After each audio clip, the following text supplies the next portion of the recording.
What's good, YouTube? I just want to make this video to help out my beginner producers and take y'all through the journey from when I started to when I sold my first beat. So, first thing I did when I started was I just had to grow my social media platforms. So, TikTok, YouTube, and Instagram. Those are my three main sources of, exposure. Getting views, getting likes, getting followers. So I would just post on TikTok, and I'll take that video and I'll post it on YouTube and Instagram. Instagram doesn't like the TikTok watermark, so you gotta get a watermark remover before you put it on Instagram, but then you're good. One thing you gotta work on is your posting schedule. You gotta build a schedule so you gotta keep it consistent. So am I gonna post 3 times a week? Am I gonna post 4 times a week? Am I gonna be posting every day? I eventually worked up to posting every day, but I started like 3 times a week. You just gotta stay consistent. A level of consistency and a level of professionalism will definitely get you a long way. Even if you're posting, beats that aren't that good at, like in the beginning, videos, that you're trying to make funny, but they're not that funny yet. You just gotta get better. You get better over time. Posting daily. You'll eventually have a video that probably blows up on TikTok. You never know. But I eventually had a few videos that got a good amount of views, and then I just grew from there, and I grew my producing skills. So I started out as a bad producer posting my bad beats, but then it got better, it got bigger, and it just kind of compounded from there. So yeah. And a little strategy I learned was that if you look up like hashtag producer, hashtag beats, hashtag little baby type beat, hashtag Lil Durk type beat, what else? I mean, now you could even put in like Ken Carson or something, and you just go to least viewed, and you get those people who have like no likes, no followers, no views, and you just comment something nice and you build a connection with them. And when you're really small, you want to build connections with other people who are small, so probably they'll follow you back, and you just keep doing that. You do that like 30 comments a day on TikTok, YouTube and Instagram. You could do that too. I mean, YouTube, the algorithm on YouTube doesn't really work like that, but you could do that on Instagram and TikTok, like 30 a day, and just comment on those really small producers or other people, maybe artists, and just build connections so you can gain followers. Because when you're small, it's really hard to gain views because you have no followers. So that's just a little strat that you can use. And when you're small, you should probably commit to buying a plugin, like a pretty good one. But you also want to make sure you're good enough to use that plugin effectively, because you can buy Omnisphere but not know what you're doing. So yeah, I mean, but at some point you just gotta commit. You're saying like, I'm gonna buy Serum, I'm gonna buy, Omnisphere, I'm gonna buy, just get one really good one, because I think it's worth it. I mean, other people might tell you, really build up your skill before you buy any, expensive plugins, but personally, I think it's worth it. So number 2 would be mindset. You just gotta have a mature mindset. When you're posting bad beats, because like when you're starting, the beats aren't gonna be that good. There's just gonna be pure haters, and they're just gonna be trying to bring you down because they don't care. They just want to spread hate. So they're just gonna be like, this beats ass, this beats whatever, and you just gotta kind of block that out.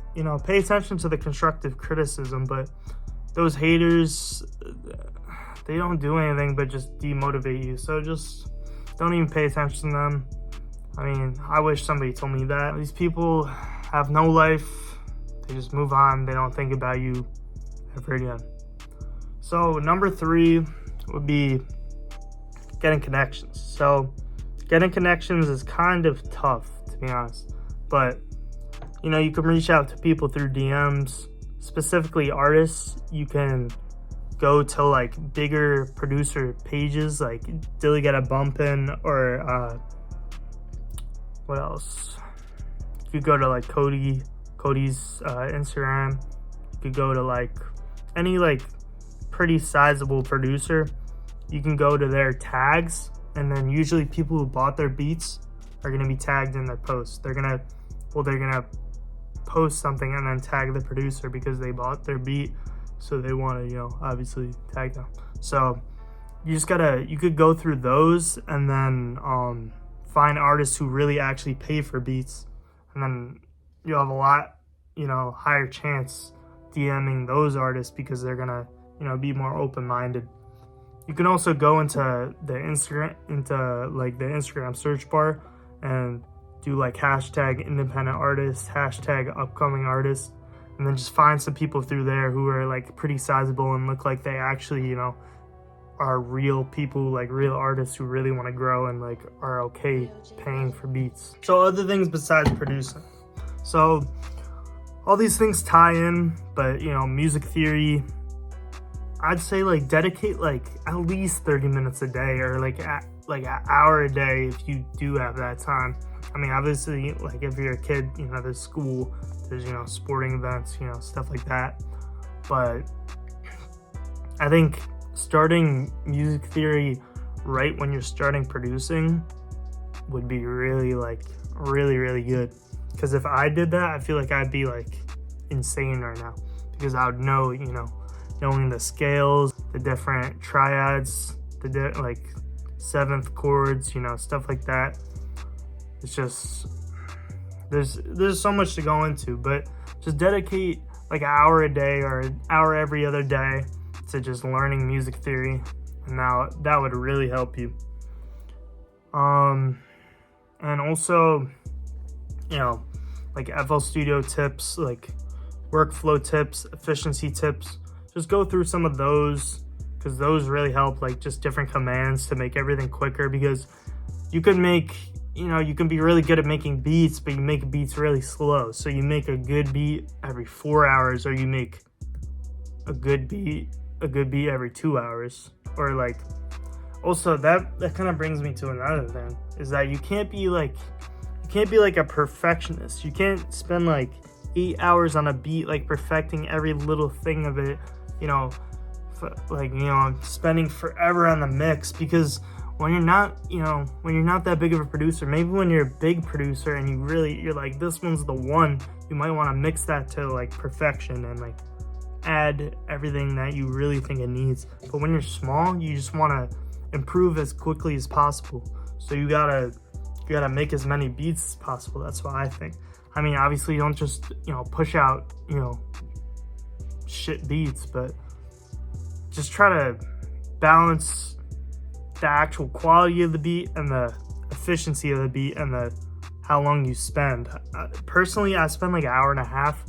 I try to get it around an hour, but sometimes, I'm not that fast yet, but I think once I get faster, I can make really solid beats, like even like really good beats, hopefully in the future, in that time frame. I mean, I'm not limiting myself, I'm making everything I want to make in an hour and a half, but it's just getting better with that workflow. And then not getting complacent.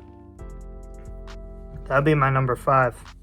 You can't get complacent, because, once you start getting, some views, you start getting some likes, you start getting some followers, and you finally sell that first beat, like celebrate. Like, that's a big moment. Like, I nearly cried when I got my first sale. Still, thinking back to it, it's crazy, but can't get complacent, because the sad reality is, well, at least for me, I don't know how it might be for you, but my first sale was kind of a fluke sale, Like, obviously he bought it and like he liked it, but like I got my first sale and then I didn't get another sale for like 3 months. Like, there's a drought there.